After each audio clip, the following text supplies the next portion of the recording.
never had much of a grow room. In fact, even though we've had a vegetable garden for more than 20 years, we didn't have a grow room at all until last year.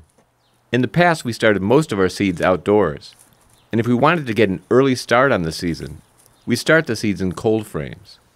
And in March, we started peppers, tomatoes, and other veggies with a longer growing season in a window with southern exposure.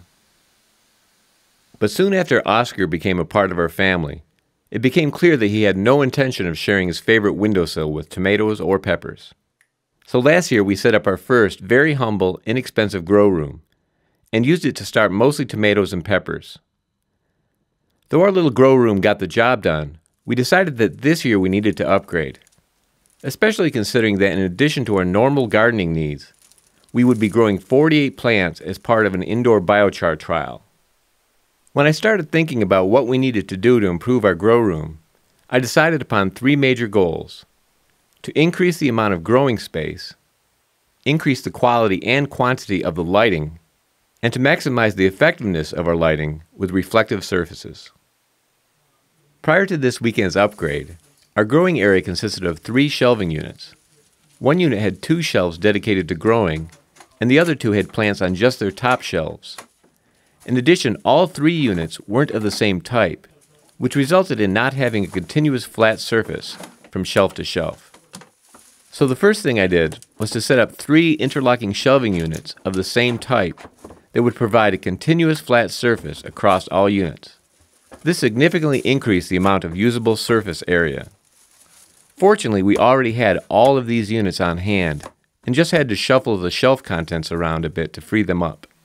In addition, I dedicated the top 2 shelves of each unit to growing plants, and may expand the growing area to the bottom shelf as well in the near future.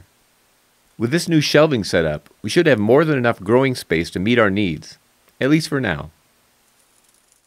To get started on improving our lighting, I purchased this fixture, which holds 4 48-inch T8 fluorescent bulbs, and this fixture, which holds 3.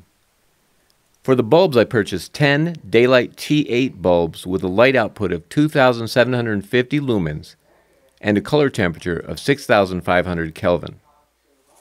To hang the lights for the top shelf, I built a simple frame out of a 2x4, a 2x2, and some scrap plywood. The 2x2 was used to construct the base and provide vertical support for the structure. The plywood was used to provide structural integrity to the base of the frame and the corners. And the lights were hung from the horizontal 2x4.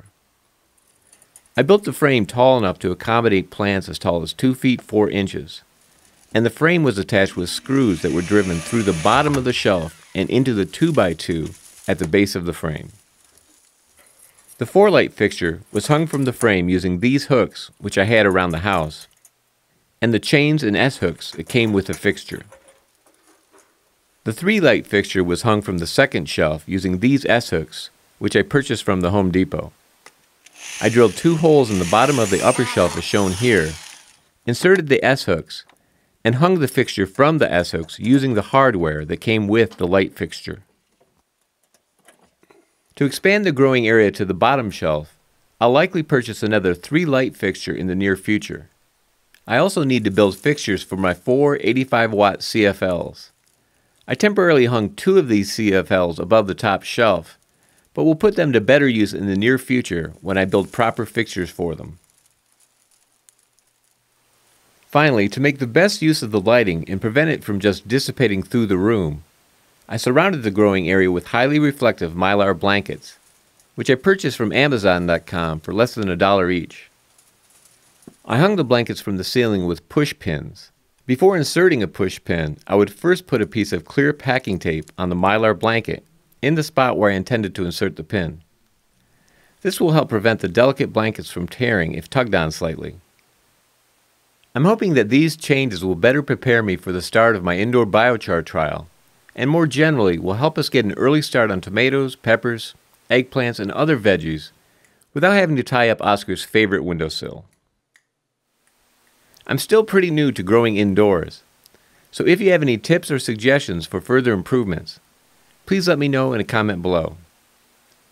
Well, that's all for now. Thank you very much for watching, and until next time, remember, You can change the world, one yard at a time.